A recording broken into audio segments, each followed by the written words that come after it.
Bonjour. J'ai aujourd'hui l'honneur de plaider pour Hadès, le pauvre dieu qui a d'une part dû rester pendant des années en dessous de la terre en tant que gardien des enfers, et enfin, car depuis bien longtemps, nous pensons que c'est une personne malfaisante ou diabolique due par son rapprochement aux enfers.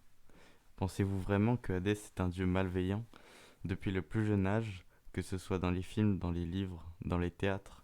On essaye de nous faire croire que Hadès est mal intentionné car il refuse de libérer les morts en accomplissant sa tâche. Ne serait-ce pas le bouc émissaire de la mythologie grecque? Bien que la mort représente la perte définitive des propriétés caractéristiques de la vie, ce n'est pas une raison de faire porter le chapeau au pauvre dieu qu'est Hadès. Pensez-vous vraiment que Hadès est un dieu cruel?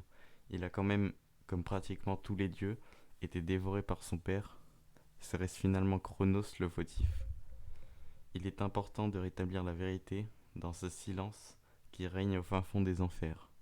C'est un dieu comme un autre, il accomplit sa part du travail en surveillant sagement que les morts ne s'enfuisent pas.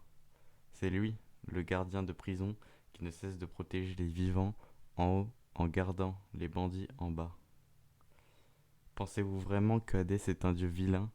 Je sais qu'avec un minimum de connaissances en mythologie, vous pourriez lui reprocher le terrible enlèvement de Perséphone, la pauvre petite fille qui était en train de cueillir ses fruits dans la campagne, alors que le soi-disant maître du ciel qu'est Zeus n'a pas protégé Perséphone, il a même autorisé l'enlèvement.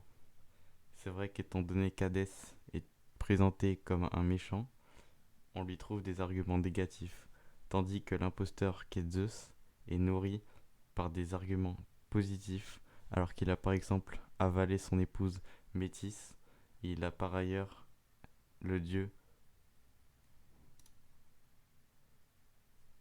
et il est par ailleurs le dieu de l'infidélité. En un mot, c'est malheureux qu'une grande partie des lecteurs ou des passionnés de mythologie viennent à conclure qu'Hadès, par la tâche difficile qu'il a à accomplir, que c'est un dieu horrible et malsain, alors que sans lui, les prisonniers des enfers auraient pu s'enfuir et semer la pagaille aux quatre coins du monde.